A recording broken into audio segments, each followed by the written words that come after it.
ನಿನ್ನೆ ಒಗ್ಗಟ್ಟಿನ ಪಾಠ ಇಂದು ಒಡಕು ಮೊಳಗಿಯೇ ಬಿಡ್ತಾ ಪ್ರತ್ಯೇಕ ಕಹಳೆ ಹೈಕಮಾಂಡ್ ಕಡೆ ನೋಡ್ತಿರೋದು ಯಾಕೆ? ಇದುವೇ ಚದುರಂಗದ ಮೊದಲ ಸ್ಟೋರಿ. ನಿನ್ನೆ ಒಗ್ಗಟ್ಟು, ಇಂದು ಒಡಕು.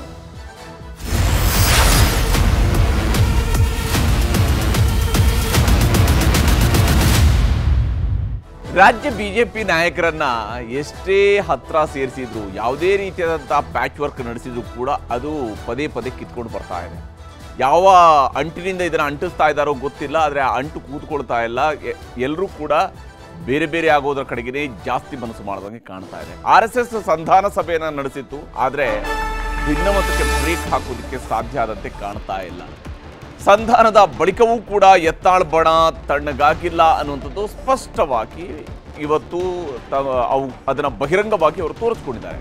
ವಾಲ್ಮೀಕಿ ಅಸ್ತ್ರವನ್ನು ಬಳಸಿಕೊಂಡು ಪ್ರತ್ಯೇಕ ಪಾದಯಾತ್ರೆಯನ್ನು ಕೂಡ ನಡೆಸುವಂತಹ ಪ್ಲಾನ್ ಅನ್ನು ಈಗಲೂ ಕೂಡ ಈ ಕ್ಷಣದಲ್ಲೂ ಕೂಡ ಯತ್ನಾಳರು ಹೊಂದಿದ್ದಾರೆ ಅಂತ ಹೇಳಿ. ಆದರೆ ಯಾವ ಕಾರಣಕ್ಕಾಗಿ, ಹಾಗಾದರೆ ಯಾವ ಸ್ವರೂಪದಲ್ಲಿ ಇಲ್ಲಿ ಪ್ರತ್ಯೇಕತೆ ನಡೆದಿದೆ ಅನ್ನುವಂಥದ್ದಕ್ಕೆ ಈ ದೃಶ್ಯ ಬಹಳ ಬೆಸ್ಟ್ ಎಕ್ಸಾಂಪಲ್. ಇದರಲ್ಲಿರುವಂತಹ ನಾಯಕರುಗಳು ಯಾರ್ಯಾರು ಇದ್ದಾರೆ, ಇವರೆಲ್ಲರೂ ಕೂಡ ನಿಮಗೆ ಯಾವ್ಯಾವ ಸಂದರ್ಭಗಳಲ್ಲಿ ಪ್ರತ್ಯೇಕವಾದಂಥ ಸಭೆಯನ್ನು ನಡೆಸಿದ್ರು, ಯಾವಾಗ ಅದರಲ್ಲಿ ಭಾಗಿಯಾಗಿದ್ರು, ಯಾರೆಲ್ಲ ಜೊತೆ ಸೇರಿದ್ರು, ಇವೆಲ್ಲವೂ ಕೂಡ ಗೊತ್ತಿರುವಂತಹ ಸಂಗತಿನೇ. ಅರವಿಂದ್ ಲಿಂಬಾವಳಿ, ರಮೇಶ್ ಜಾರಕಿಹೊಳಿ, ಬಸನಗೌಡ ಪಾಟೀಲ್ ಯತ್ನಾಳ್, ಕುಮಾರ್ ಬಂಗಾರಪ್ಪ, GM ಸಿದ್ದೇಶ್ವರ, ಹಾಗೆಯೇ ಚಂದ್ರಪ್ಪ, ಇವರೆಲ್ಲರೂ ಕೂಡ ಇದರಲ್ಲಿ ಜೊತೆಯಾಗಿ ಕಾಣಿಸ್ಕೊಂಡಿರ್ತಕ್ಕಂತಹ ನಾಯಕರು. ಈ ನಾಯಕರುಗಳು ಪ್ರತ್ಯೇಕವಾಗಿ ಇವತ್ತು ರಾಜ್ಯಪಾಲರನ್ನ ಭೇಟಿಯಾಗಿದ್ದಾರೆ. ಓಕೆ, ಈ ವಿಚಾರಕ್ಕೆ ಸಂಬಂಧಪಟ್ಟಂತೆ ಬಹಳಷ್ಟು ಅಂಶಗಳಿದ್ದಾವೆ, ಅವುಗಳನ್ನ ನಾನು ನಿಮಗೆ ಹೇಳ್ತೀನಿ. ಯಾವ ಸ್ವರೂಪದಲ್ಲಿ ಈ ಪ್ರತ್ಯೇಕ ಟೀಮ್ ಇದೆ ಅನ್ನೋಂಥ ನಾನು ನಿಮಗೆ ಮೊದಲು ಹೇಳ್ತೀನಿ. ಯಾಕೆಂದರೆ ಬಸನಗೌಡ ಪಾಟೀಲ್ ಯತ್ನಾಳ್ರು ಇವರು ಒಂದು ರೀತಿಯಲ್ಲಿ ಒಂಟಿ ಧ್ವನಿಯಲ್ಲಿ ಇದ್ದರು. ಇವರ ಧ್ವನಿ ಕೇವಲ ಒಂಟಿ ಧ್ವನಿಯ ರೀತಿಯಲ್ಲಿತ್ತು. 2019-2020 ನಂತರ ಬಹಳ ಒಂಟಿ ಧ್ವನಿಯಾಗಿತ್ತು. ಯಡಿಯೂರಪ್ಪ ಕ್ಯಾಂಪು ವಿರುದ್ಧದ ಒಂಟಿ ಧ್ವನಿಯಾಗಿ ಬಹಳ ಬಹಿರಂಗವಾಗಿ ಬಹಳ ಓಪನ್ ಆಗಿ ಮಾತಾಡ್ತಾ ಇದ್ರು. ಆದರೆ ಇವತ್ತು ಆ ಒಂಟಿ ಧ್ವನಿಗೆ ಜಂಟಿಯಾದಂಥವರು ರಮೇಶ್ ಜಾರಕಿಹೊಳಿ ಅವರು ಆ ರೀತಿಯಾಗಿ ಜಂಟಿ ಆಗೋದಕ್ಕೆ ಬಹಳ ಮುಖ್ಯ ಕಾರಣ, ಅವರನ್ನ ಯಾವ ಕಾರಣದಿಂದಾಗಿ ಸಂಪುಟದಿಂದ ತೆಗೆದ್ರು ಆಗ ಅವ್ರಿಗೆ ಪ್ರಾಮಿಸ್ ಮಾಡಿದ್ರು, ನೀವು ಕ್ಲೀನ್ ಚಿಟ್ ಪಡ್ಕೊಂಡು ಬಂದ್ರೆ ನಿಮ್ಮನ್ನು ಮತ್ತೆ ಮಿನಿಸ್ಟರ್ ಮಾಡ್ತಿಟ್ಕೊಂಡು. ಅದು ಆಗಲೇ ಇಲ್ಲ. ಬಿಜೆಪಿ ಆಡಳಿತ ಅವಧಿವರೆಗೂ ಕೂಡ ಅದು ಆಗಿರಲಿಲ್ಲ. ಹಾಗಾಗಿ ಯತ್ನಾಳರ ಒಂಟಿ ಧ್ವನಿಗೆ ಜಂಟಿಯಾದಂಥವರು ರಮೇಶ್ ಜಾರಕಿಹೊಳಿ ಮುಂದುವರೆದು ಈಗ ಅವರ ಜೊತೆಗೆ ಸೇರಿರುವಂತಹ ಮತ್ತು ಅವರ ನಾಯಕ ಅಂತೇಳಿ, ಯಾಕೆಂದ್ರೆ ಯತ್ನಾಳರು ಹೇಳಿರುವಂಥದ್ದು ನಾವು ಲಿಂಬಾವಳಿಯರ ನಾಯಕತ್ವದಲ್ಲಿ ನಾವು ಇರ್ತೀವಿ ಅಂತ. ಅರವಿಂದ ಲಿಂಬಾವಳಿಯವರಿಗೆ ಕಳೆದ ಬಾರಿ ಚುನಾವಣೆಯಲ್ಲಿ ಅವರ ಪತ್ನಿಗೆ ಟಿಕೆಟ್ ಕೊಟ್ಟಿರ್ಬೋದು, ಆದರೆ ರಾಜಕೀಯವನ್ನು ಮಾಡ್ಕೊಳ್ಳುವಂಥವ್ರು ಅರವಿಂದ ಲಿಂಬಾವಳಿ ಅವರ ಪತ್ನಿ ಅಲ್ಲ. ರಾಜಕೀಯದಲ್ಲಿ ಇದ್ದಂಥವ್ರು ಅರವಿಂದ ಲಿಂಬಾವಳಿ ಅವರ ಪತ್ನಿ ಅಲ್ಲ. ರಾಜಕೀಯದಲ್ಲಿ ಸಂಘದ ಕಾರ್ಯಕರ್ತನಾಗಿದ್ದುಕೊಂಡು ನಾನಾ ಹಂತಗಳಲ್ಲಿ ವಿದ್ಯಾರ್ಥಿ ನಾಯಕನಾಗಿದ್ದುಕೊಂಡು ಪಕ್ಷದ ಸಂಘಟನಾ ಕಾರ್ಯದರ್ಶಿ ಆಗಿದ್ದು, ಆನಂತರ ಪಕ್ಷದ MLC ಆಗಿ, ಶಾಸಕನಾಗಿ, ಪ್ರಧಾನ ಕಾರ್ಯದರ್ಶಿಯಾಗಿ ನಾನಾ ರೀತಿಯಲ್ಲಿ ಕೆಲಸ ಮಾಡಿದಂಥವ್ರು ಬಹುತೇಕ ರಾಜ್ಯಾಧ್ಯಕ್ಷ ಆಗಲೇಬೇಕು ಅನ್ನುವಂತಹದಕ್ಕೆ ಬೇಕಾದ ಎಲ್ಲ ಅರ್ಹತೆಯನ್ನು ಹೊಂದಿದ್ದಂತಹ ನಾಯಕ. ಆದರೆ ಅರವಿಂದ ಲಿಂಬಾವಳಿ ಅವರಿಗೆ ಕಳೆದ ಬಾರಿ ಟಿಕೆಟನ್ನು ಕಟ್ ಮಾಡಲಾಯಿತು. ಆ ಟಿಕೆಟ್ ಕಟ್ ಮಾಡೋದು ಒಂದು. GM ಸಿದ್ದೇಶ್ವರ ಇವರು ಕೂಡ ಅಷ್ಟೇ. ನಿಮಗೆ ಬಹಳ ಮುಖ್ಯವಾಗಿ ಯಡಿಯೂರಪ್ಪ ಅವರು ಮೊದಲ ಅವಧಿ ಅಂದರೆ 2ನೇ ಬಾರಿ ಅವರು ಮುಖ್ಯಮಂತ್ರಿಯಾಗಿ ಪ್ರಮಾಣ ವಚನವನ್ನು ಸ್ವೀಕರಿಸಿದಂಥ 2008ರ ಅವಧಿಯಲ್ಲಿ ನೋಡಿದಾಗ GM ಸಿದ್ದೇಶ್ವರ ಅವರು ಬಹಳ ಯಡಿಯೂರಪ್ಪನವರ ಜೊತೆಗೆ ಇದ್ದಂತಹ ಗುರುತಿಸ್ಕೊಂಡಿದ್ದಂತಹ ನಾಯಕ. ಇವತ್ತು ಸಿದ್ದೇಶ್ವರ ಅವರಿಗೆ ಟಿಕೆಟ್ ಕೊಟ್ಟಿಲ್ಲ, ಅಷ್ಟೇ ಅಲ್ಲ ಅವರ ಪತ್ನಿಗೆ ಟಿಕೆಟ್ ಕೊಟ್ಟ ನಂತರವೂ ಕೂಡ ಎಲ್ಲೋ ಒಂದು ಕಡೆಯಲ್ಲಿ ಬಿಜೆಪಿಯ ನಾಯಕರು ಒಳ ಒಪ್ಪಂದ ಮಾಡಿಕೊಂಡು ಸೋಲಿಸಿದ್ರು ಅನ್ನುವಂತಹ ಸಿಟ್ಟು GM ಸಿದ್ದೇಶ್ವರ ಅವರಿಗಿದೆ. ಹೀಗಾಗಿ ಒಂಟಿ ಧ್ವನಿಯಾಗಿದ್ದಂತಹ ಯತ್ನಾಳ್ರ ಬಲ ವಿಸ್ತರಣೆ ಆಗ್ತಾ ಹೋಯಿತು. ಹಾಗೆಯೇ ಅಣ್ಣಾ ಸಾಹೇಬ್ ಜೊಲ್ಲೆ ಇವರು ಕೂಡ ಅಷ್ಟೇ. ಇವರು ಯಡಿಯೂರಪ್ಪ ಅವರಿಗೂ ಕೂಡ ಬಹಳ ಆಪ್ತ ವಲಯದಲ್ಲೇ ಇದ್ದಂತಹ ನಾಯಕನಾಗಿದ್ರು ಕೂಡ ಅಣ್ಣಾ ಸಾಹೇಬ್ ಜೊಲ್ಲೆ ಅವರನ್ನ ಈ ಬಾರಿಯ ಚುನಾವಣೆಯಲ್ಲಿ ಅವರು ಸೋತಿರುವಂತಹ ರೀತಿಯಲ್ಲೂ ಕೂಡ ಅವರಿಗೆ ಅಸಮಾಧಾನ ಇದೆ. ಪಕ್ಷದ ನಾಯಕತ್ವದ ವಿರುದ್ಧ, ರಾಜ್ಯ ನಾಯಕತ್ವದ ವಿರುದ್ಧ ಅಸಮಾಧಾನ ಇದೆ. ಹೀಗಾಗಿ ಅಣ್ಣಾ ಸಾಹೇಬ್ ಜೊಲ್ಲೆ ಅವರ ಪರವಾಗಿ ದೊಡ್ಡ ಮಟ್ಟದಲ್ಲಿ ಪ್ರಚಾರದಲ್ಲಿ ಭಾಗಿಯಾದಂಥವರು ಕೂಡ ಬಸನಗೌಡ ಪಾಟೀಲ್ ಯತ್ನಾಳ್ರು. ಹೀಗಾಗಿ ಯತ್ನಾಳ್ರ ನಾಯಕತ್ವದ ಈ ಹೋರಾಟದಲ್ಲಿ, ಅಂದರೆ ಪಕ್ಷದ ಒಳಗಿನ ಹೋರಾಟದಲ್ಲಿ ಅವರು ಜೊತೆಯಾಗಿದ್ದಾರೆ. ಹೊಳಲ್ಕೆರೆ ಚಂದ್ರಪ್ಪ ತನ್ನ ಮಗನಿಗಾಗಿ ಟಿಕೆಟ್ ಕೇಳ್ತಾ ಇದ್ರು ಚಿತ್ರದುರ್ಗದಲ್ಲಿ. ಯಡಿಯೂರಪ್ಪ ಅವ್ರಿಗೆ ಎಷ್ಟು ಆಪ್ತರಿದ್ರು ಅಂತ ಹೇಳಿ ಯಡಿಯೂರಪ್ಪ ಅವರು KJP ಕಟ್ಟಿದಾಗ ಅವ್ರ ಜೊತೆಗೆ ಹೋಗುವಂತಹ ನಾಯಕ ಹೊಳಲ್ಕೆರೆ ಚಂದ್ರಪ್ಪ ಅವರು ಇವತ್ತು ಈ ಯತ್ನಾಳ್ರ ನಾಯಕತ್ವದಲ್ಲಿ ಜೊತೆಯಾಗಿರುವಂಥದ್ದು ಸ್ಪಷ್ಟವಾಗಿದೆ. ಇವರೆಲ್ಲರೂ ಕೂಡ ಈ ಇದರಲ್ಲಿ ಇರುವಂಥದ್ದು. BP ಹರೀಶ್ ಅವರು ಕೂಡ ಅಷ್ಟೇ. ಇವರು ಕೂಡ ಒಂದು ಕಾಲದಲ್ಲಿ ಯಡಿಯೂರಪ್ಪ ಅವರ ಬಹಳ ಆಪ್ತ ವಲಯದಲ್ಲಿದ್ದಂಥ ಓರ್ವ ಶಾಸಕರಾಗಿದ್ದಂಥವರು. ಅವರು ಇವತ್ತು ವಿರುದ್ಧ ನಿಂತಿದ್ದಾರೆ. ಅದಕ್ಕೆ ದಾವಣಗೆರೆ ಲೋಕಸಭೆ ಚುನಾವಣೆಯ ಫಲಿತಾಂಶವನ್ನು ಹೇಳ್ತಿದ್ದಾರೆ. ಕುಮಾರ್ ಬಂಗಾರಪ್ಪ ಯಡಿಯೂರಪ್ಪ ಅವರ ನಾಯಕತ್ವವನ್ನೇ ನೆಚ್ಚಿಕೊಂಡು ಬಿಜೆಪಿಗೆ ಬಂದಂಥವ್ರು. ಆ ಕುಮಾರ್ ಬಂಗಾರಪ್ಪ ಅವರು ಸೊರಬದಲ್ಲಿ ಆಗಿರುವಂತಹ ಸೋಲಿಗೆ ಅದರ ಒಳಮರ್ಮ ಏನು ಅನ್ನುವಂಥದ್ದು ಕುಮಾರ್ ಬಂಗಾರಪ್ಪ ಅವರಿಗೆ ಗೊತ್ತಿದೆ. ಈ ಕಾರಣಕ್ಕಾಗಿ ಅವರು ಕೂಡ ಇಲ್ಲಿ ಏನು ಭಿನ್ನಮತೀಯರ ಬಣದಲ್ಲಿ ಗುರುತಿಸ್ಕೊಂಡಿದ್ದಾರೆ. BV ನಾಯಕ್ ಅವರು ಮಾಜಿ ಸಂಸದ, ಹಾಗೆಯೇ ಈ ಬಾರಿ ಟಿಕೆಟ್ ಆಕಾಂಕ್ಷಿಯಾಗಿದ್ರು ಅವರು, ಆದರೆ ಅವರಿಗೆ ಟಿಕೆಟ್ ಸಿಕ್ಕಿರಲಿಲ್ಲ. ಈ ಮುನಿಸು ಅವರಲ್ಲಿದೆ BV ನಾಯಕರಲ್ಲಿ. ಹಾಗೆಯೇ ಶ್ರೀಮಂತ್ ಪಾಟೀಲ್ರದ್ದು ಒಂದು ವಿಚಿತ್ರವಾದಂತಹ ಸನ್ನಿವೇಶದಲ್ಲಿ ಅವರು ಯಾವ ರೀತಿಯಾಗಿ ರಾಜೀನಾಮೆ ಕೊಟ್ಟಲ್ಲಿಲ್ಲೂ ಕೂಡ ರಾಜಕೀಯವಾಗಿ ಬಹಳ ವಿಚಿತ್ರವಾದಂತಹ ಸನ್ನಿವೇಶಗಳನ್ನ ಎದುರಿಸಿದ್ದಾರೆ. ಈಗ ಅವ್ರಿಗೆ ಹೇಗಿದ್ರು ಕೂಡ ರಮೇಶ್ ಜಾರಕಿಹೊಳಿ ಅವ್ರನ್ನೇ ನಾಯಕ ಅಂತೇಳಿ ಅವರು ಆರಿಸ್ಕೊಂಡಿರೋದ್ರಿಂದಾಗಿ ಶ್ರೀಮಂತ್ ಪಾಟೀಲ್ರು ಕೂಡ ಯತ್ನಾಳ್ರ ಕ್ಯಾಂಪ್ನಲ್ಲಿ ಇದ್ದಾರೆ. ಹೀಗೆ ಇದೊಂದು ತಂಡ ರೆಡಿಯಾಗಿದೆಯಲ್ಲ, ಈ ತಂಡ ಅಷ್ಟು ಸುಲಭವಾಗಿ ವಿಜೇಂದ್ರ ಅವರ ನಾಯಕತ್ವವನ್ನು ಒಪ್ಪಿಕೊಳ್ಳುವಂಥ ರೀತಿಯಲ್ಲಿ ಕಂಡು ಬರ್ತಾ ಇಲ್ಲ. ನಿನ್ನೆ ಬಹಳ ದೊಡ್ಡದಾದಂತಹ ಒಂದು ಸಭೆ ನಡೆದಿತ್ತು. RSSನ ಬಹಳ ಪ್ರಮುಖ ನಾಯಕರು ಅದರಲ್ಲಿ ಭಾಗಿಯಾಗಿದ್ರು. ಮತ್ತು ಒಂದು ಹಂತದಲ್ಲಿ ಯತ್ನಾಳ್ರು ಕೂಡ ಹೇಳಿದ್ರು, ಹೌದು ನಾವು ಒಗ್ಗಟ್ಟಿನಿಂದ ಹೋಗ್ತೀವಿ ಅಂತ ಹೇಳ್ತಾ ಇದ್ರು. ವಿಜೇಂದ್ರ ನಾಯಕತ್ವವನ್ನ ಈಗಲೂ ಕೂಡ ಯತ್ನಾಳರು ಒಪ್ಕೊಳ್ತಾ ಇಲ್ವಾ ಅನ್ನುವಂತಹ ಪ್ರಶ್ನೆ ಇವತ್ತಿನ ಬೆಳವಣಿಗೆಯಿಂದ ಮೂಡಿದೆ. RSS ಸಂಧಾನ ವಿಫಲದ ಸಂದೇಶವೂ ಕೂಡ ಇಲ್ಲಿ ರವಾನೆ ಆಗ್ತಾ ಇರುವಂಥದ್ದು ಸ್ಪಷ್ಟವಾಗಿ ಗೋಚರಿಸ್ತಾ ಇದೆ. ರಾಜ್ಯಾಧ್ಯಕ್ಷ ಮತ್ತು ವಿಪಕ್ಷ ನಾಯಕರನ್ನ ಕಡೆಗಣಿಸಿ ರಾಜಭವನಕ್ಕೆ ಹೋಗಿದ್ದಾರೆ. ರಾಜಭವನಕ್ಕೆ ಹೋಗಿರುವಂಥದ್ದು ಇವರು ಯಾರನ್ನೂ ಕೂಡ ಪರಿಗಣನೆಗೆ ತೆಗೆದುಕೊಂಡಿಲ್ಲ. ವಾಲ್ಮೀಕಿ ಹಗರಣದ ವಿರುದ್ಧ ರಾಜ್ಯಪಾಲರಿಗೆ ನೇರವಾಗಿ ಬಿಜೆಪಿಯ ಕಡೆಯಿಂದ ಅಂತೇಳಿ ದೂರು ಕೊಟ್ಟಿಲ್ಲ, ತಮ್ಮ ಕಡೆಯಿಂದ ದೂರು ಕೊಟ್ಟಿದ್ದಾರೆ. ಬಿಜೆಪಿ ಹೆಸರಿನಲ್ಲಿ ದೂರು ಕೊಟ್ಟಿದ್ದಾರೆ. ಇವರುಗಳೇ ಹೋಗಿ ಸಪರೇಟ್ ಆದಂತಹ ದೂರನ್ನು ಕೊಟ್ಟಿದ್ದಾರೆ. ಪ್ರತ್ಯೇಕ ಪಾದಯಾತ್ರೆಗೂ ಕೂಡ ಯತ್ನಾಳ್ ಟೀಮ್ ಸಿದ್ಧತೆಯನ್ನು ಮಾಡ್ಕೊಂಡಿರುವಂಥದ್ದು ಬಹಳ ಸ್ಪಷ್ಟವಾಗಿ ಇಲ್ಲಿ ಗೋಚರಿಸ್ತಾ ಇದೆ. ತಮ್ಮ ನಾಯಕತ್ವದ ಶಕ್ತಿಯನ್ನು ಹೆಚ್ಚಿಸಿಕೊಳ್ಳುವಂತಹ ತಂತ್ರ ಇಲ್ಲಿ ಬಹಳ ಮುಖ್ಯವಾಗಿದೆ. ಒಂದೊಂದು ಸ್ಪಷ್ಟ ಇದೆ. ಯತ್ನಾಳ್ರು ನಾನು ಅದಕ್ಕೇನೆ ಹೇಳಿದ್ದೆ, ಅವರದ್ದು ಒಂಟಿ ಧ್ವನಿಯಾಗಿತ್ತು. ಇವತ್ತು ಅವರ ಜೊತೆಗೆ ಹಲವು ನಾಯಕರು ಅವರ ಬೆನ್ನಿಗೆ ನಿಂತಿದ್ದಾರೆ, ಅಥವಾ ಅವರ ನಾಯಕತ್ವದಲ್ಲಿ ಉಳಿದವರೆಲ್ಲರೂ ಕೂಡ ಜೊತೆಯಾಗಿದ್ದಾರೆ. ಹೌದು, ಪಕ್ಷದಲ್ಲಿ ಯಾವುದೂ ಸರಿ ಇಲ್ಲ, ಯತ್ನಾಳ್ರು ಹೇಳ್ತಿರುವಂಥದ್ದು ಸರಿ ಅಂತ ಒಪ್ಪಿಕೊಂಡಿದ್ದಾರೆ ಉಳಿದವರು. ಬಳ್ಳಾರಿ ಪಾದಯಾತ್ರೆಗೆ ನಾಯಕತ್ವ ವಹಿಸುವಂತಹ ತಂತ್ರಗಾರಿಕೆಯನ್ನು ಕೂಡ ಇಲ್ಲಿ ಯತ್ನಾಳ್ರು ಹೆಣೆದಿರುವಂಥದ್ದು ಸ್ಪಷ್ಟವಾಗಿ ಗೋಚರಿಸ್ತಾ ಇದೆ. ಪ್ರತ್ಯೇಕ ಹೋರಾಟದ ಮಾತಿಗೆ ಬದ್ಧ ಅನ್ನುವ ಮಾತನ್ನ ಈಗಲೂ ಕೂಡ ಯತ್ನಾಳ್ರು ಹೇಳ್ತಾ ಇದ್ದಾರೆ. ಯಾಕಂದ್ರೆ ಅವರು ಈ ಹಿಂದೆ ಘೋಷಣೆ ಮಾಡಿದ್ರು, ಬಹುತೇಕ ಅವರು ಘೋಷಣೆ ಮಾಡಿದಂತಹ ರೀತಿಯಲ್ಲಿ ಆಗಿರ್ತಾರೆ ಅದು ಇವತ್ತಿನಿಂದ ಆರಂಭ ಆಗಬೇಕಿತ್ತು. ಇವತ್ತಿನಿಂದಲೇ ಆ ಹೋರಾಟ ಆರಂಭ ಆಗಬೇಕಾಗಿತ್ತು. ಆ ಸ್ವರೂಪದಲ್ಲಿ ಅವರು ಹೋರಾಟವನ್ನ ಮಾಡೋದಕ್ಕೆ ಈಗಲೂ ಕೂಡ ರೆಡಿ ಆಗಿದ್ದಾರೆ. ಇಲ್ಲಿ ಬಹಳ ಮುಖ್ಯವಾಗಿ ಇವರು ಕೊಟ್ಟಿರುವಂತಹ ದೂರಿನಲ್ಲಿರುವಂತಹ ಅಂಶಗಳ ವಿಚಾರಕ್ಕೆ ಬಂದಾಗ ಸರ್ಕಾರಿ ದುಡ್ಡಿನ ದುರ್ಬಳಕೆಯ ಬಗ್ಗೆ ತನಿಖೆ ಆಗಬೇಕು ಅನ್ನುವಂಥದ್ದನ್ನ ಈ ಒಂದು ದೂರಿನಲ್ಲಿ ಹೇಳಿದ್ದಾರೆ. ಹಾಗೆಯೇ ದಲಿತರ SC SP ಹಾಗೂ TSP ಹಣ ಹೇಗೆಲ್ಲ ದುರ್ಬಳಕೆ ಆಗಿದೆ ಅನ್ನುವಂಥದ್ದು ಕೂಡ ಗೊತ್ತಾಗಬೇಕು. ದಲಿತರ ದುಡ್ಡು ದುರ್ಬಳಕೆಗೆ ಕ್ರಿಮಿನಲ್ ಕೇಸ್ ಆಗುತ್ತೆ, ಕಾನೂನಿನ ಪ್ರಕಾರವೂ ಕೂಡ ಕ್ರಿಮಿನಲ್ ಕೇಸ್ ಆಗುತ್ತೆ. ಸರ್ಕಾರದ ದುರ್ಬಳಕೆಗಳ ಬಗ್ಗೆ ಜನರಿಗೆ ಮನವರಿಕೆ ಮಾಡಿಕೊಡುವಂತಹ ಪ್ರಯತ್ನವನ್ನು ನಾವು ಮಾಡ್ತಾ ಇದ್ವಿ. ಅಷ್ಟೇ ಅಲ್ಲದೆ ಇದನ್ನ ಗ್ಯಾರಂಟಿಗಳಿಗಾಗಿ ದಲಿತರ SC SP ಮತ್ತು TSP ಹಣವನ್ನ ಬಳಕೆ ಮಾಡ್ಕೊಂಡಿದ್ದಾರಲ್ಲ, ಈ ವಿಷಯದಲ್ಲಿ ವಾಲ್ಮೀಕಿ ನಿಗಮದ ಹಣ ಬಳಕೆ ಆಗಿರೋದು ಕೂಡ ಅದು ಚುನಾವಣೆಗೆ ಬಳಕೆ ಆಗಿದೆ ಅನ್ನುವಂಥದ್ದು. ಆ ಚುನಾವಣೆಯನ್ನು ರದ್ದು ಮಾಡಬೇಕು. ಯಾವ ಚುನಾವಣೆಯಲ್ಲಿ ಅದು ಬಳಕೆ ಆಗಿದೆ ಅಂತ ಹೇಳಿದ್ರೆ ಬಳ್ಳಾರಿಯಲ್ಲಿ ಬಳಕೆ ಆಗಿದೆ ಅಂತಿದೆಯಲ್ಲ, ಅದು ರದ್ದಾಗಬೇಕು. ರಾಜ್ಯಪಾಲರು ಗಂಭೀರವಾಗಿ ಈ ವಿಚಾರವನ್ನ ಪರಿಗಣಿಸಬೇಕು ಅನ್ನೋಂಥ ಒತ್ತಾಯವನ್ನ ತಮ್ಮ ಮನವಿಯಲ್ಲಿ ಮಾಡಿದ್ದಾರೆ. ಕೋರ್ಟ್ನಲ್ಲೂ ಕೂಡ ಸರ್ಕಾರದ ವಿರುದ್ಧ ಹೋರಾಟವನ್ನು ನಾವು ನಡೆಸ್ತೀವಿ ಅನ್ನುವಂಥ ಅಂಶವನ್ನು ಕೂಡ ತಮ್ಮ ದೂರಿನಲ್ಲಿ ಉಲ್ಲೇಖ ಮಾಡಿದ್ದಾರೆ. ಈ ವಿಚಾರಕ್ಕೆ ಸಂಬಂಧಪಟ್ಟಂತೆ ಯತ್ನಾಳ್ರು ನೋಡಿ, ಒಂದು ಕಡೆಯಲ್ಲಿ ಸಂಧಾನ ಸಭೆ ನಿನ್ನೆ ನಡೆದಿದೆ, ಇಡೀ ದಿವಸ ನಡೆದಿದೆ. ಅದಾದ ನಂತರ ಯತ್ನಾಳ್ರು ಮಾತನಾಡಿದರೆ ಇವತ್ತು ಕೂಡ ರಾಜ್ಯಪಾಲರನ್ನು ಭೇಟಿಯಾಗಿ ರಾಜಭವನಕ್ಕೆ ಹೋಗಿ ಬಂದ ನಂತರವೂ ಕೂಡ ಮಾತನಾಡಿದರೆ ಈ ಎರಡೂ ಸಂದರ್ಭಗಳಲ್ಲಿ ಯತ್ನಾಳ್ರ ಮಾತು ಏನಿತ್ತು ಅನ್ನೋದನ್ನು ನಿಮಗೆ ತೋರಿಸ್ತೀನಿ. ಆಗಿತ್ತು ಇದು ರಾಜ್ಯಪಾಲರ ಅಪಾಯಿಂಟ್ಮೆಂಟು ಮೊದಲನೇ ಫಿಕ್ಸ್ ಆಗಿತ್ತು.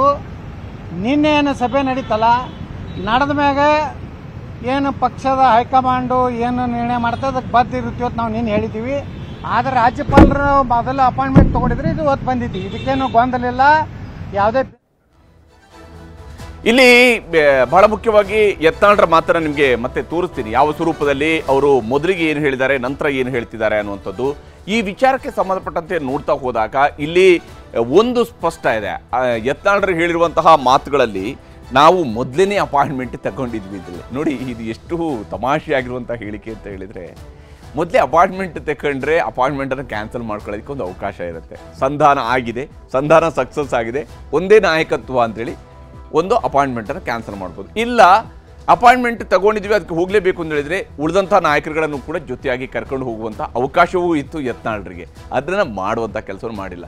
ಇಲ್ಲಿ ರೆಬೆಲ್ಸ್ಗೆ ಪಟ್ಟ ಕಟ್ಟಬೇಕು ಅನ್ನುವಂಥದ್ದು ಬಹಳ ಮುಖ್ಯವಾಗಿರುವಂಥ ಅಂಶ. ರಾಜ್ಯ BJPಯಲ್ಲಿ ಮೇಜರ್ ಸರ್ಜರಿ ಆಗುವಂಥ ಸಾಧ್ಯತೆಗಳು ಇದ್ದಾವೆ ಅನ್ನುವಂಥದ್ದು ಇಲ್ಲಿರುವಂಥ ಬಹಳ ಮುಖ್ಯವಾಗಿರುವಂಥ ಒಂದು ಅಂಶ ಗೋಚರಿಸ್ತಾ ಇರುವಂಥದ್ದು. ರೆಬೆಲ್ ಟೀಮ್ಗೆ ಇಂತಹ ಪಟ್ಟ ಒಲಿಯುತ್ತಾ ಅನ್ನೋದನ್ನು ನೋಡಬೇಕಾಗಿದೆ, ಯಾವ ಸ್ವರೂಪದಲ್ಲಿ ರೆಬೆಲ್ಸ್ ಟೀಮ್ಗೆ ಈ ಒಂದು ಪಟ್ಟ ಒಲಿಯುತ್ತೆ ಅಂತೇಳಿ. ಯಾಕೆಂದರೆ ಪ್ರತಿಪಕ್ಷ ನಾಯಕ ಅಥವಾ ರಾಜ್ಯಾಧ್ಯಕ್ಷ ಸ್ಥಾನಕ್ಕೆ ಇವರು ಬೇಡಿಕೆಯನ್ನು ಇಟ್ಟಿರುವಂಥದ್ದು ಸ್ಪಷ್ಟವಾಗಿ ಗೋಚರಿಸ್ತಾ ಇದೆ.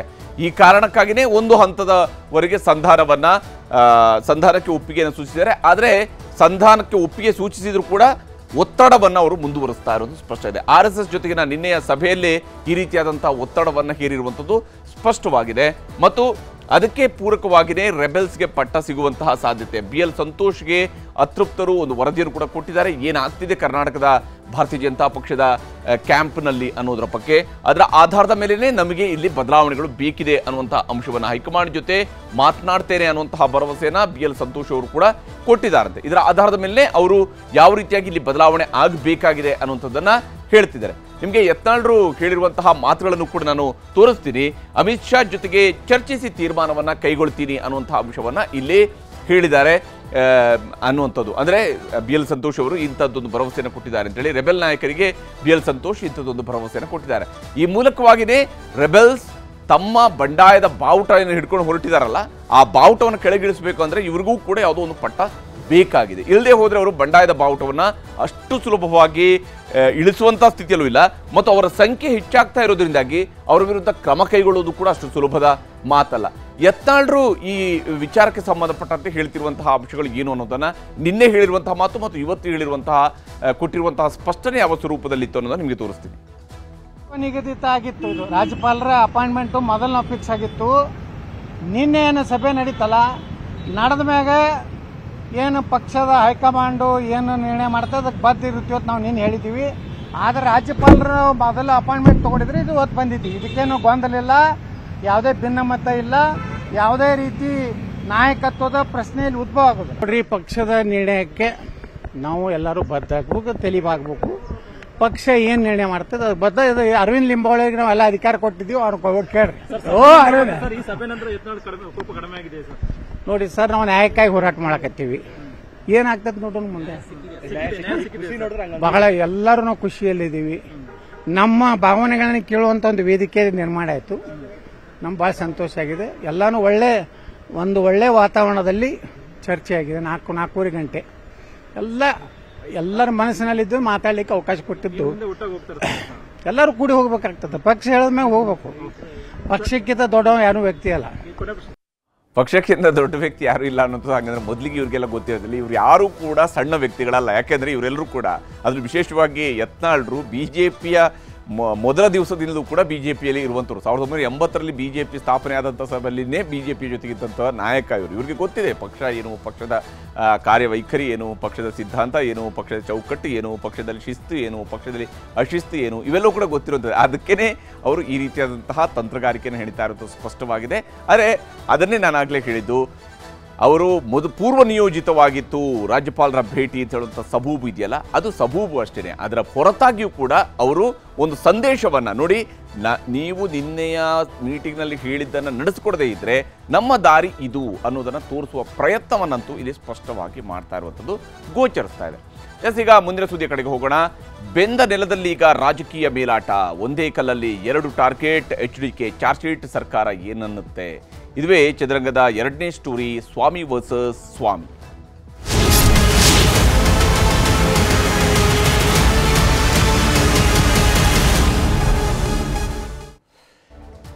ನಾಗಮಂಗಲದಲ್ಲಿ ಬೆಂಕಿ ಹೊತ್ತಿ ಉರಿದು ನಂತರ ಆರಿದ ಬೆಂಕಿ ರಾಜಕೀಯ ನಾಯಕರಿಗೆ ಸಮಾಧಾನ ತಂದಿಲ್ಲ. ಆರಿದ ಬೆಂಕಿಯಲ್ಲಿ ಮತ್ತೊಂದಿಷ್ಟು ಕಿಡಿಯನ್ನ ಎಬ್ಬಿಸೋದಕ್ಕೆ ಬೇಕಾದಂಥ ಪ್ರಯತ್ನ ಅಂತೂ ಸಾಗ್ತಾ ಇರೋದು ಸ್ಪಷ್ಟವಾಗಿ ಗೋಚರಿಸ್ತಾ ಇದೆ. ಬೆಂಕಿ ಬಿದ್ದ ನೆಲದಲ್ಲಿ ರಾಜಕೀಯದ ಮೇಲಾಟ ಈಗ ಸಾಗ್ತಾ ಇರುವಂಥದ್ದು. ನಾಗಮಂಗಲದಲ್ಲಿ ಸ್ವಾಮಿ ವರ್ಸಸ್ ಸ್ವಾಮಿ ಅನ್ನುವಂತಹ ಸಂಘರ್ಷ ನಡೀತಾ ಇದೆ. ಒಬ್ಬ ಕುಮಾರಸ್ವಾಮಿ, ಇನ್ನೊಬ್ಬ ಚಲುವರಾಯಸ್ವಾಮಿ. ಒಬ್ಬರು ಕುಮಾರಸ್ವಾಮಿ, ಮತ್ತೊಬ್ಬರು ಚಲುವರಾಯಸ್ವಾಮಿ. ಇಬ್ಬರ ನಡುವೆ ಸಂಘರ್ಷ ಬಹಳ ಜೋರಾಗಿದೆ. ಸರ್ಕಾರಕ್ಕೂ ಚಲುವರಾಯಸ್ವಾಮಿಗೂ HDK ಚಾಟಿಯನ್ನು ಬೀಸಿದ್ದಾರೆ. ಇವತ್ತು ನೇರವಾಗಿ ಇಲ್ಲಿ ಕ್ಷೇತ್ರಕ್ಕೆ ಬಂದು ನಾಗಮಂಗಲಕ್ಕೆ ಬಂದು ಅಲ್ಲಿ ತಮ್ಮ ಹೋರಾಟವನ್ನು ಮಾಡಿದ್ದಾರೆ.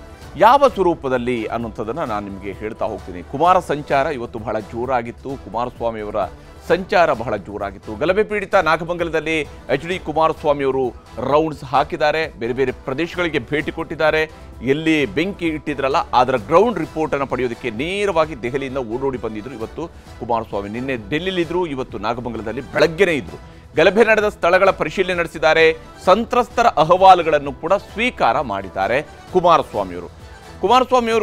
ದೋಸ್ತಿ ಪಕ್ಷ BJPಗೂ ಕೂಡ ಜಾಸ್ತಿ ಕ್ರೆಡಿಟ್ ತೆಗೆದುಕೊಳ್ಳುವಂಥ ಅವಕಾಶವನ್ನು ಬಿಟ್ಟುಕೊಡುವಂಥ ಸ್ಥಿತಿಯಲ್ಲಿ ಇಲ್ಲ. ಯಾಕಂದರೆ BJPಯವರು ನಿನ್ನೆ ನಿಯೋಗ ಹೋಗಿರ್ಬೋದು, ಯಾಕಂದರೆ ಅವರು ಬೆಂಗಳೂರಲ್ಲಿದ್ದರು, ಹೋಗಿರ್ಬೋದು.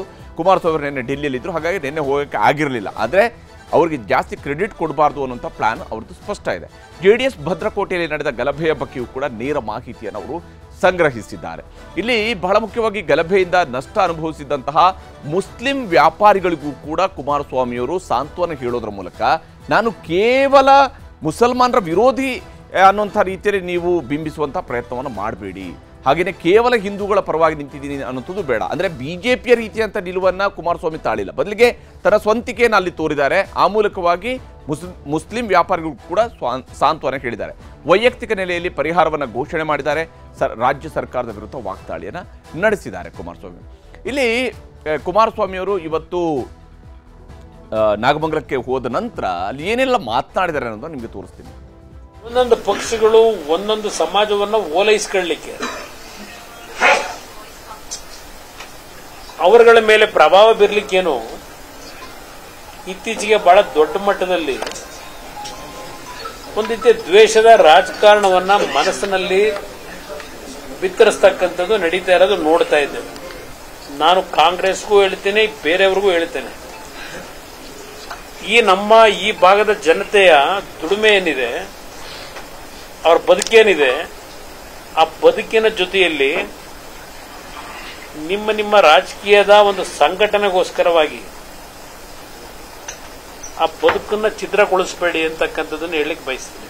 ಪೆಟ್ರೋಲ್ ಬಾಂಬ್ಗಳು ಎದೆಂತೋ ನಿಮ್ಮ ತಲವಾರುಗಳು ಇಟ್ಕೊಂಡು ಓಡಾಡ್ತಾ ಇರತಕ್ಕಂಥ ದೃಶ್ಯಗಳನ್ನ ನಿಮ್ಮಗಳಿಗೆ, ಮಾಧ್ಯಮದ ಸ್ನೇಹಿತರಿಗೆ ಘಟನೆ ಪ್ರಾರಂಭ ಆದ 1 ಗಂಟೆ ಒಳಗೆ ನಿಮಗೆ ಗೊತ್ತಾಗ್ತದೆ. ನೀವು ಸ್ಥಳಕ್ಕೆ ಬರ್ತೀರಿ. ಈ ಸರ್ಕಾರ ಏನ್ ಮಾಡ್ತಾ ಇತ್ತು, ಇಂಥ ಒಂದು ಘಟನೆ ಸ್ಪ್ರೆಡ್ ಆಗ್ತಕ್ಕಂಥ ಸಂದರ್ಭದಲ್ಲಿ ಎಲ್ಲಿದ್ದ ಕಲ್ಲಲ್ಲಿ, ರಸ್ತೆ ಒಳಗೆ ಕಲ್ಲಿತ್ತ, ಹೈವೇ ಅಲ್ಲೇನೋ ಜಲ್ಲಿಗಿಲ್ಲಿ ಹಾಕಿದ್ರ ರಸ್ತೆನಲ್ಲಿ, ಎಲ್ಲಿಂದ ಬಂತು ಕಲ್ಲು, ಎಲ್ಲಿಂದ ಬಂತು ತಲವಾರು, ಎಲ್ಲಿಂದ ಬಂತು ಪೆಟ್ರೋಲ್ ನಿಮ್ಮ ಬಾಂಬ್ಗಳು? ಈ 10 ನಿಮಿಷದಲ್ಲಿ ರೆಡಿ ಆಯ್ತಾ? ಅದು ಆಸಿಡ್ ಬಾಟ್ಲ್ಗಳು ಎಲ್ಲ 10 ನಿಮಿಷದಲ್ಲಿ ರೆಡಿ ಆಯ್ತಾ? ಇದು ವ್ಯವಸ್ಥಿತವಾಗಿ ಮಾಡದೇ ಇದ್ದಿದ್ರೆ ಇದು ನಡೀಲಿಕ್ಕೆ ಸಾಧ್ಯವಾ? ಎರಡೂ ಕೊಮ್ಮೆಯವರು ಕೋಮು ಗಲಭೆಯನ್ನು ಉಂಟು ಮಾಡುವ ಉದ್ದೇಶದಿಂದ ಆ ಪರಮೇಶ್ವರನ ಯಾರಾದ್ರೂ ಗೃಹ ಸಚಿವ ಅಂತ ಕರೀತೀರಾ?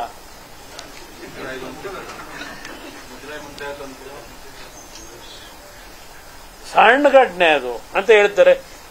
ಹಿಂದೆ 1990ರಲ್ಲಿ ವೀರೇಂದ್ರ ಪಾಟೀಲ್ ಅವರನ್ನ ಮುಖ್ಯಮಂತ್ರಿ ಸ್ಥಾನದಿಂದ ಇಳಿಸಲಿಕ್ಕೆ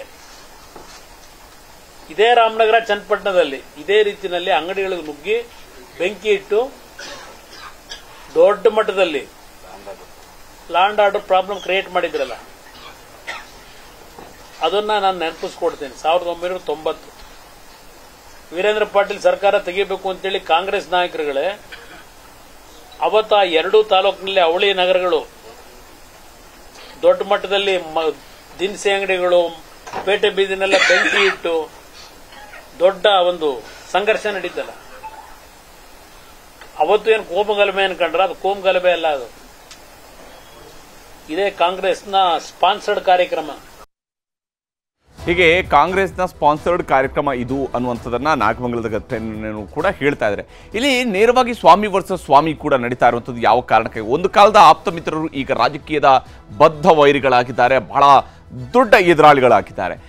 ಇದೇ ಕಾರಣಕ್ಕಾಗಿ ಚಲುವರಾಯಸ್ವಾಮಿ ಅವರ ಕ್ಷೇತ್ರದಲ್ಲಿ ಎಚ್.ಡಿ. ಕುಮಾರಸ್ವಾಮಿ ಅವರು ಇವತ್ತು ರೌಂಡ್ಸ್ ಹೊಡೆದಿದ್ದಾರೆ. ಹೌದು, ಅವರು ಮಂಡ್ಯದ ಸಂಸದರು ಕೂಡ, ಆ ಮೂಲಕವಾಗಿ ಅವ್ರಿಗೂ ಕೂಡ ಅವರದೇ ಆದಂತಹ ಹಕ್ಕಿದೆ.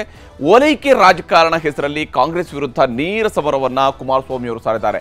ಇವರು ಓಲೈಕೆ ರಾಜಕಾರಣವನ್ನ ಮಾಡ್ತಾ ಇದ್ದಾರೆ, ಒಂದು ಸಮುದಾಯದ ಓಲೈಕೆನ ಮಾಡ್ತಿದ್ದಾರೆ, ಒಂದು ಸೆಕ್ಷನ್ ಓಲೈಕೆ ಮಾಡ್ತಾ ಇದ್ದಾರೆ ಅನ್ನೋದನ್ನ ನೇರವಾಗಿ ಕುಮಾರಸ್ವಾಮಿ ಅವರು ಹೇಳ್ತಿರುವಂಥದ್ದು. ಕೋಮುಗಲಭೆ ಉದ್ದೇಶ ಅಂತ ಹೇಳ್ತಾನೆ ಚಲುವರಾಯಸ್ವಾಮಿ ವಿರುದ್ಧ ರಣತಂತ್ರವನ್ನ ಹೆಣೆದಿದ್ದಾರೆ ಇಲ್ಲಿ ಕುಮಾರಸ್ವಾಮಿ ಅವರು. ಆದರೆ ಯಾವ ಸ್ವರೂಪದಲ್ಲಿ ಇವುಗಳು ಕಾಂಗ್ರೆಸ್ ಸ್ಪಾನ್ಸರ್ಡ್ ಪ್ರೋಗ್ರಾಮ್ಗಳನ್ನು ಮಾಡ್ತಾ ಇದ್ದಾರೆ, ಇವರು ಕಾಂಗ್ರೆಸ್ ಸ್ಪಾನ್ಸರ್ಡ್ ಗಲಭೆಗಳನ್ನು ಮಾಡ್ತಾ ಇದ್ದಾರೆ ಇವರು ಅನ್ನುವಂತಹ ಮಾತುಗಳ ಮೂಲಕವಾಗಿಯೂ ಕೂಡ ಇಲ್ಲಿ ಚಲುವರಾಯಸ್ವಾಮಿ ಅವರನ್ನ ಟಾರ್ಗೆಟ್ ಮಾಡ್ತಾ ಇರುವಂಥದ್ದು. ಹಿಂದೂ ಮತ ಬ್ಯಾಂಕ್ನ ಮೂಲಕವೇ JDS ಕೋಟೆಯನ್ನು ಕಟ್ಟುವಂಥ ಪ್ಲಾನ್ ಕೂಡ ಇಲ್ಲಿರುವಂಥದ್ದು ಸ್ಪಷ್ಟ ಇದೆ. ಯಾಕಂದರೆ ಯಾವಾಗ ಇಂಥದ್ದೊಂದು ಗಲಭೆಗಳು ನಡೀತದವೋ ಅಂಥ ಸಂದರ್ಭದಲ್ಲಿ ಅದು ಬೇರೆನ್ಯಾರಿಗೂ ರಾಜಕೀಯವಾಗಿ ಲಾಭ ತರಬಾರ್ದು. ಹಾಗೇನಾದರೂ ಆಯಿತು ಅಂತ ಹೇಳಿದ್ರೆ ಅದರ ಲಾಭ ತಮಗೆ ಆಗಲಿ ಅನ್ನುವಂಥ ಕಾರಣಕ್ಕೆ ಹಿಂದೂ ಮತ ಬ್ಯಾಂಕ್ನ ಮೂಲಕವಾಗಿ JDS ಕೋಟೆಯನ್ನು ಭದ್ರಪಡಿಸಿಕೊಳ್ಳುವಂತಹ ಪ್ಲಾನ್ ಅನ್ನು ಕೂಡ ಕುಮಾರಸ್ವಾಮಿ ಅವರು ಇಲ್ಲಿ ಮಾಡಿರೋದು ಸ್ಪಷ್ಟ ಇದೆ. ಮುಸ್ಲಿಮರನ್ನ ನೆಚ್ಚಿಕೊಂಡಿದ್ದರೆ ಪಕ್ಷಕ್ಕೆ ಲಾಭ ಇಲ್ಲ ಅನ್ನುವಂತಹ ರಾಜಕೀಯ ಲೆಕ್ಕಾಚಾರವೂ ಕೂಡ ಕುಮಾರಸ್ವಾಮಿ ಅವರಲ್ಲಿದೆ. ಆ ಮಾತುಗಳನ್ನು ಅವರು ನಾನಾ ಸ್ವರೂಪಗಳಲ್ಲಿ ವ್ಯಕ್ತಪಡಿಸ್ತಾ ಇರೋದು ಗೋಚರಿಸ್ತಾ ಇದೆ. ಬಿಜೆಪಿಯ ಕಡೆಗೂ ಕೂಡ ಹಿಂದೂಗಳ ಮತಗಳು ವಾಲದಂತೆ ತಡೆಯುವಂತಹ ಪ್ರಯತ್ನ ಇದೆ. ಯಾಕಂದ್ರೆ ಬಿಜೆಪಿ ಕುಮಾರಸ್ವಾಮಿ ಅವರಿಗೆ ಬಹಳ ಚೆನ್ನಾಗಿ ರಾಜಕೀಯ ಗೊತ್ತಿದೆ. ಹಳೆ ಮೈಸೂರು ಭಾಗದಲ್ಲಿ ಕಳೆದ ವಿಧಾನಸಭಾ ಚುನಾವಣೆಯಲ್ಲಿ ಏನಾಗಿದೆ, ಮಂಡ್ಯದ ಯಾವ್ಯಾವ ಕ್ಷೇತ್ರಗಳಲ್ಲಿ ಬಿಜೆಪಿಯ ಮತಗಳಿಕೆ ಎಷ್ಟು ಹೆಚ್ಚಾಗಿದೆ, ಇದರಿಂದಾಗಿ JDS ಕಳ್ಕೊಂಡಿರುವಂಥ ಕ್ಷೇತ್ರಗಳೆಷ್ಟು, ಇವೆಲ್ಲವೂ ಕೂಡ ಕುಮಾರಸ್ವಾಮಿ ಅವರಿಗೆ ಗೊತ್ತಿದೆ. ಹೀಗಾಗಿ ಇದರ ಲಾಭ ಅಪ್ಪಿತಪ್ಪಿ ಕೂಡ ಬಿಜೆಪಿಗೂ ಆಗಬಾರ್ದು ಅನ್ನೋದು ಅವರಿಗೆ ಗೊತ್ತಿದೆ. ಈ ಕಾರಣಕ್ಕಾಗಿಯೂ ಕೂಡ ಅವರು ಈ ರೀತಿಯಾಗಿ ಮಾತುಗಳನ್ನು ಹೇಳ್ತಿರೋದು ಸ್ಪಷ್ಟವಾಗಿದೆ. ಮಂಡ್ಯ ಉಸ್ತುವಾರಿ ಸಚಿವ ಚಲುವರಾಯಸ್ವಾಮಿ ಅವರ ಮೇಲೇನೆ ಇಲ್ಲಿ ಕುಮಾರಸ್ವಾಮಿ ಅವರ ಸಮರ ತೀವ್ರಗೊಳಿಸಿದ್ದಾರೆ.